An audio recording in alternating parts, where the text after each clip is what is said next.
Hey, allow me to go off on a rant for the next few minutes. And I need to vent a little bit. And I understand there's a bit of backlight behind me, but it's more about what I have to say than it is about seeing my face. So anyway, right to it. Last week, a couple of days ago anyway, I was awakened in the middle of the night with a voice saying over and over, spirit of control, spirit of control, spirit of control. And I understood that it had to do with the conflict between Russia and Ukraine, but it had more to do with the history of mankind. And what I mean by that is that from the beginning, we were created with the need, with the desire to have dominion over the creation. But unfortunately, evil came around, and through our belief, our trust in what was said to us, it was created a sense of lack, a sense of inadequacy in us. And we tried to make up for that sense of lack through exerting control over our neighbor, exerting control over mankind. And it's been our history since then. And so what I want to say is that essentially this conflict between Russia and Ukraine is a reflection, is a result of the beginning. But what I want to stress on really is that there is no difference between what's going on between Russia and Ukraine and what happened to us for the past couple of years during this lockdown and so-called pandemic. And what I mean by that is that during the past 2 years, what was at play was that same spirit of control. It all started with, hey, you know what? If you matter right there, you stay open. You don't matter over there, you don't stay open. You are essential, so it's fine. You're not essential, you close down. Well, you're vaccinated, keep your job. You're not vaccinated, too bad for you, you're going to lose your job.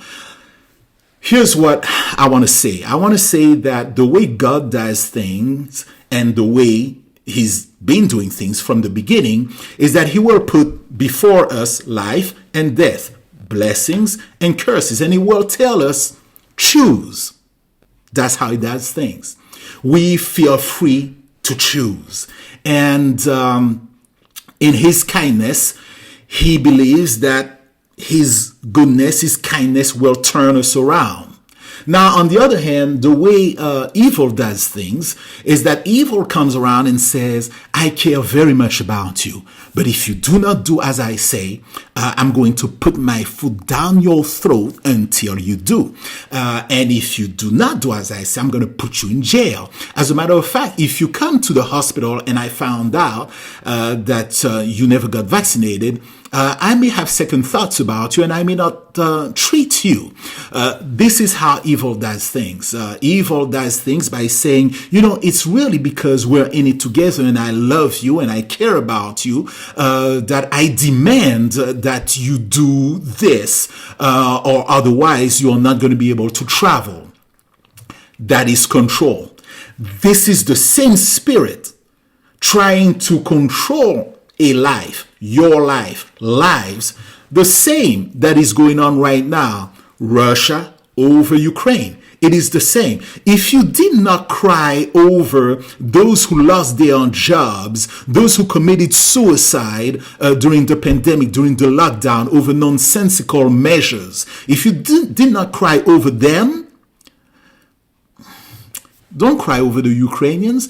Or maybe you just don't see the parallel. Maybe you do not see that it is actually the same spirit. Yeah, go ahead and cry over the Ukrainian because it shows that there still is a level of humanity, of humanness.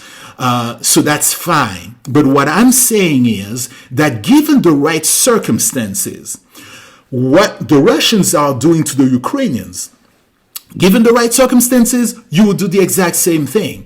Because if you were about, you know, putting people in jail, or if you didn't see any problem with just suppressing people's right to do according to their God-given right, then you would not have, if the circumstances are right, you wouldn't have any problem doing what the Russians are doing right now. I'm just saying. So, by the way, just a side note, there are talks right now, trying to up the ante, saying that we're going to bombard, we need to fight back, right? Russia and all that stuff. Well, I will just say that how did the Second World War start? How did it start? It started because harsh punishments, were placed on Germany, and so among other things. And so it took, just a few years, a little bit more, maybe a decade,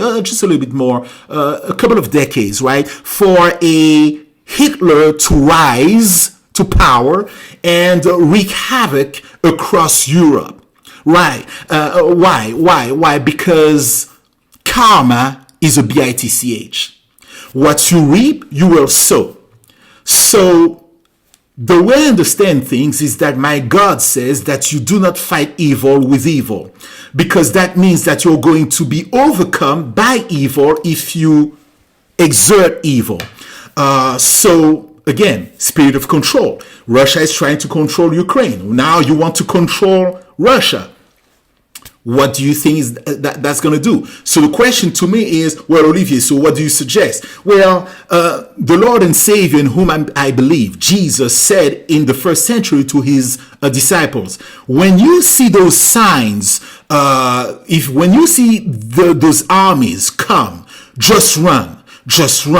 Love them, love your neighbor, even if they do evil to you, just love them and run the other way. That's what they did in the first century, and they were able to turn a whole empire around. It took some time, but they were able to do that. But again, if you believe that overcoming evil with evil, if you believe that overcoming control by controlling is going to bring peace, well, you're in for a surprise. But you know what? That's a side note. The main thing I want to say is what? If you were not crying over what happened during the lockdown, if you were unbothered by people committing suicide because they lost their job, they felt like they didn't amount to anything, if you were not bothered by that, but now you're bothered by a conflict in Ukraine, think again. Anyway, I'm done. I just said that I wanted to vent. I just did. Peace out.